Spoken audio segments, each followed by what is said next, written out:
Yan, hello po mga kaibigan. Kamusta na po kayo? Muli sa ating page, no? Tatalakayin po natin ngayon, mga guys, ay tungkol po rin po sa impeachment. Yan. So, ito po talaga mga kaibigan na usapin na concern ng mga Pilipino tungkol po dito sa impeachment trial. Saglit lang po Wait lang, wait.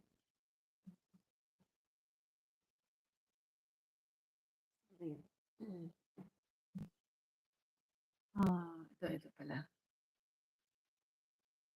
Guys, wait lang. Wait lang po ako.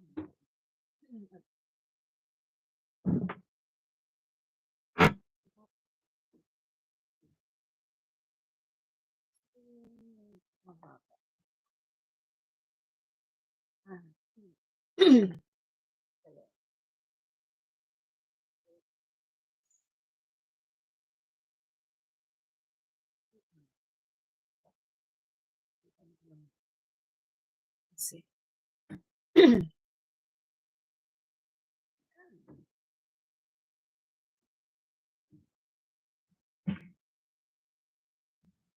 Okay.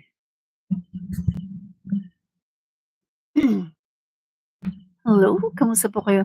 Pa-shoutout po, Madam Daddy Bear. Shoutout po sa inyo, Daddy Bear. Saan po kayo ngayon nanonood? Yan. Okay, so pag-uusapan pa rin po natin ang tungkol sa impeachment. Yan. Okay. Guys.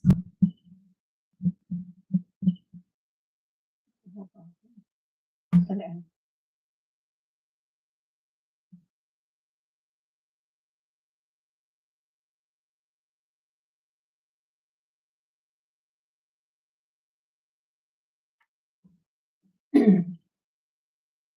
Yan. So, ito na nga po mga kaibigan, no? Maraming nagtatanong. Marami ng mga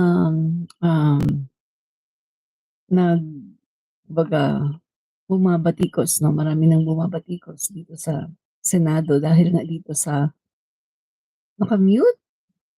Naka-mute ba ako? Sandali. Tingnan ko kung naka-mute ako. Hindi naman po. Wait. Check ko lang ako, naka-mute na ako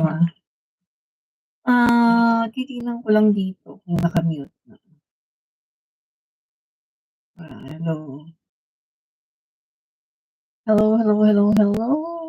Check ko lang po muna kung naka-mute ba ako. Hello. Meron po, meron. Hello. Yan. So, meron tayong sounds, no? Impaktong senador nga, no? Okay na. Yan. Okay. Salamat po at okay na siya. No? Okay. Daddy Bear, Bataan. Bataan. Okay. Salamat po sa panonood. At sa lahat po ng mga taga-Bataan, may pong salamat sa mga viewers, subscribers po natin dyan. No? So, yan nga po mga kaibigan. Patuloy po na binabatikos ngayon ang House of the Representative dahil nga po dito sa ginawa nila na pagdidelay po ng impeachment trial. No? So, alam naman natin mga kaibigan yung kwento dyan kung ano ang nangyari na binala po yung verified impeachment complaint sa Senate noong February 5. Pero ito po ay inupuan lang, hindi po ito inasikaso ng Senado. No? So, sabi nga po, kahit pa sasabihin na nag-adjourn na ang Senate, pasyon na sila, Eto po mga kaibigan ay dapat nilang talakayin 'no, yung impeachment at kaagad-agad. Forthwith po mga kaibigan dapat mag-convene ang Senate as impeachment court 'no. Pero sa ginawa po ni Chis Escudero ay kanya pong dinelay at sabi po niya sa June 2 na lang, June 2. Tapos nung, malapit na yung June 2 mga kaibigan, ang sabi naman niya ay sa June 11 na lang. So, yan po mga kaibigan, nakatanggap po tayo ng mga alingas-ngas 'no, sa social media mga kaibigan at umamin mismo si Bato del Rosa na sa kanya nanggaling di umano yung resolution. At, itong resolution na 'to mga kaibigan ay para, i-dismiss na itong impeachment complaint laban kay, VP Sara Duterte at huwag nang ituloy 'no. So, dali. So dito mga kaibigan, marami marami talagang mga tao na umalma dito 'no, maraming mga Pilipino ang umalma dito dahil wala naman silang karapatan kung titingnan natin guys 'no, wala naman silang karapatan para patayin itong impeachment na 'to dahil hindi naman, sila 'no, hindi naman sila ang complain kundi ang iba-ibang sektor ng lipunan, ang taong bayan. At isa pa mga kaibigan 'no, na ayon sa konstitusyon na ito ay dapat nilang tugunan at dapat nilang gawin ang kanilang trabaho bilang mga senador ng Pilipinas. Pero sa kanilang ginawa mga kaibigan, malinaw na ito ay paglabag sa konstitusyon, no? So, basahin lang natin yung isang article dito.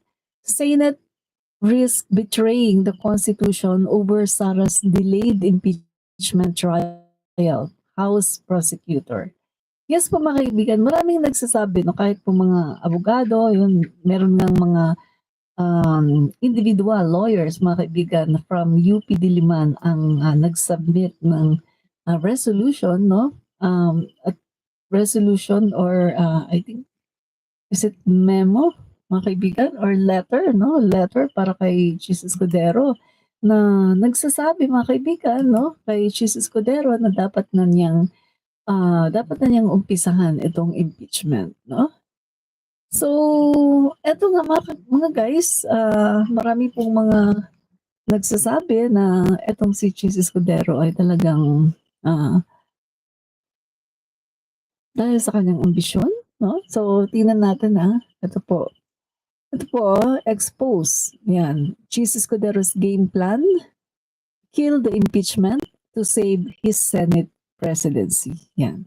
So, eto po yung mga nakikita 'no ng mga political analyst natin na di umano kaibigan ay halatang-halata na gustong patayin ni Chis Escudero ang impeachment trial 'no, para kay, Sara Duterte para i-save ang kanyang Senate presidency. At, ito mga kaibigan, the articles of impeachment were transmitted by the House of Representatives last February 5. Yes, yet hanggang ngayon ay hindi pa naisisingit sa order of business. So, February 5 pa yan mga kaibigan, no? So, bakit kaya, no? Is it dahil may plano or may kinatatakutan or dahil may kapalit? So, mga kaibigan, tingnan natin tingnan natin yung side ng dahil may plano, no? O, tingnan natin bakit hanggang ngayon ay hindi pa nasisingit ito or hindi pa inuumpisahan? Unang reason, dahil ba sa may plano? Dahil ba sa may plano mga kaibigan na talagang patayin ang impeachment na yan? Yan mga kaibigan Pangalawa, dahil ba sa may kinatatakutan? Sino ang kinatatakutan? Meron bang threat? May nagbanta ba sa kanyang buhay na kapag itinuloy niya ang impeachment na 'to, kapag pinamunuan niya ang pagtutuloy ng impeachment na 'to, siya ay madededo? Tanong lang natin. Pangatlo, dahil ba sa may kapalit? Meron ba sa kanyang nakipag-bargain, nakipag-usap na, "Uy, kapag hindi mo tinuloy or pag hindi mo pinagpatuloy ang impeachment na yan at ito ay iyong dinismiss, no? So, as Senate President, ito ang aming ma-assure sa'yo na ikaw pa rin ang pipiliin na Senate President pagdating ng 20th, 'di ba? Ng 20th Congress. So, sasabi natin, wow, alin kaya sa tatlo? May plano, may kinatatakutan, o may kapalit? Kayo, sa tingin niyo mga kaibigan, ano sa tatlo ang tingin niyo? Is it may plano talaga from the start, mga kaibigan, na talagang patayin ng impeachment? Or dahil ba sa may kinatatakutan itong si Chis Escudero? May banta ba sa buhay niya na kapag itinuloy niya itong impeachment na 'to, siya ay madededo or whatsoever? Or number 3, eto ba ay may kapalit? Pera-pera, mga kaibigan, pera-pera lang, 'di ba?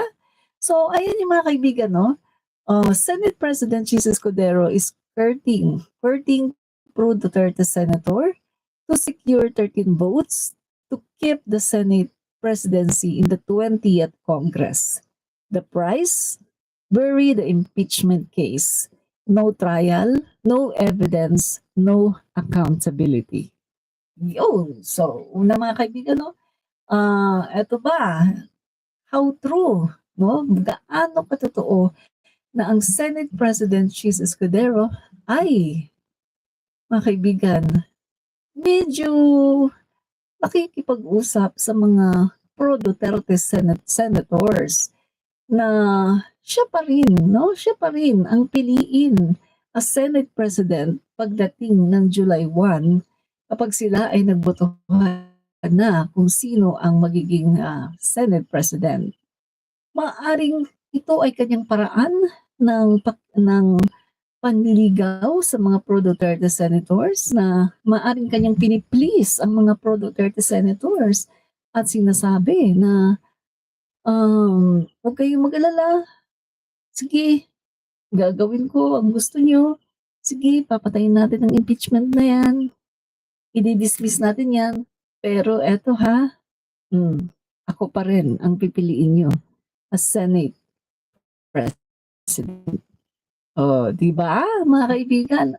So, regardless of yung pag-trial, no? Wala ng trial. Walang pagpapakita ng ebidensya. Walang trial. Basta i-dismiss na lang yan. At ako pa rin ang magiging Senate President. Mga kaibigan, yan po, isa po yan sa nakikita, no? Hindi po natin sinasabi na yan nga ang katotohanan diyan. Ang sinasabi po natin po ang mga lumalabas na mga haka-haka ng mga tao kung bakit hanggang ngayon ay dinidelay pa rin ng Senate President ang impeachment trial. Diba? So, wala na, no? Kailangan niya kasi ng 13 votes, mga kaibigan, to keep the Senate presidency in the 20th Congress. So, kailangan po niya ng 13 votes. So, eto ba ang price? At ang price, bury the impeachment case, no evidence, no accountability. Paano naman ang mamamayang Pilipino na nangangailangan ng kasagutan? Nandyan kayo hindi para sa inyong mga kapakanan. Nandyan kayo hindi para sa iisang tao, sa isang pamilya. Nandyan kayo para sa taong bayan. At ang boss ninyo ay ang taong bayan, hindi ang kung sino-sino mang mga powerful na mga politician. So talagang mga kaibigan, marami talagang turn off dito kay Chis Escudero dahil sa kanyang ginawa, no? So, piruin mo, after all the trial, pagkatapos nating makita yung mga pagnanakaw, yung mga maling mga proseso, matapos nating makita yung mga na mga resibo na iba-ibang mga pangalan na merong mga pangalan ni na Mary Grace Piatos, may mga pangalan ng mga iba-ibang chichirya, na iba-ibang mga grocery items, may mga pangalan pa ng mga artista, may mga pangalan pa ng mga politiko, may mga pangalan pa na